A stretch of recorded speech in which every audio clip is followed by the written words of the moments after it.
narsa bor ekan-u. Juda farosatli qizsan-da. Lekin bekor qilibsan. Nimaga? Sen meni mehmonim bo'lsang, bu narsalarni men qilishim kerak edi. Obbo, qo'ysangchi bo'lmagan gaplarni. Xo'p, bo'pti. Qanaqa kino ko'ramiz? Sevishganlar haqida? Iltimos, faqat unaqa. Tinchlikmi? Negaligini hozir aytaman-da, bolam. Eshitishimizcha, xotiningni haydashdan oldin biz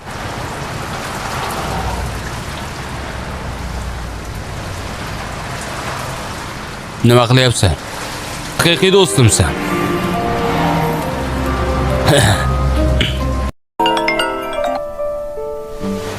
Allo.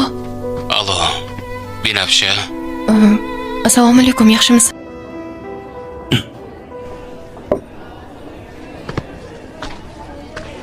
Assalomu alaykum. Va alaykum assalom. Marhamat, o'tir. Mast deb o'ylama. Aql hushim joyida. Ko'rinib turibdi. Ketaman. Nima? Esing joyidami? Jinnilik qilmagin. Assalomu alaykum barchaga. Drama W kanaliga xush kelibsiz.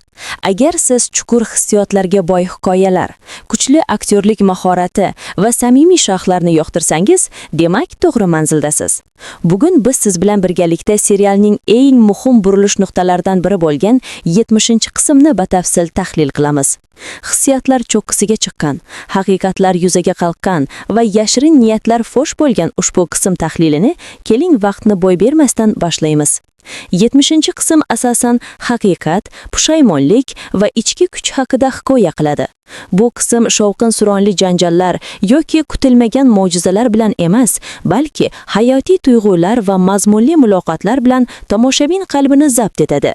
Voqealar final sari yaqinlashar ekan, o'tmishdagi xatolarning oqibatidan endi qochib bo'lmasligi ayon bo'lib qoldi. Har bir personaj o'z hissiyotlari oldida ojiz qolgan.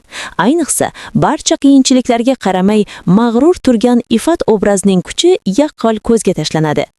Ifat ushbu serialning qalbi bo'lib qolmoqda. Bu qismda biz ancha ulg'aygan va ruhan kuchli Ifatni ko'ramiz.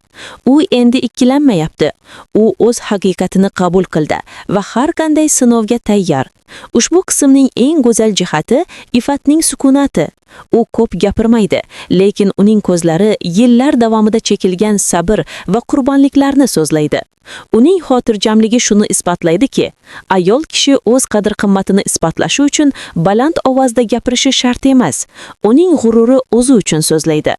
Shu bilan birga bosh qahramon, ya'ni erkak obraz o'z xatolarining naqadar og'ir ekanligini angla boshlaydi.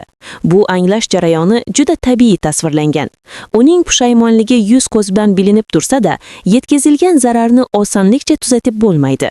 Drama shuni ko'rsatadiki, shunchaki afsuslanish yetarli emas. Bir marta singan ishonchni qayta tiklash uchun yillar kerak bo'ladi. Ba'zan esa uni aslo tiklab bo'lmaydi. 70-qism oila va jamiyat bosimini ham chetda qoldirmadi.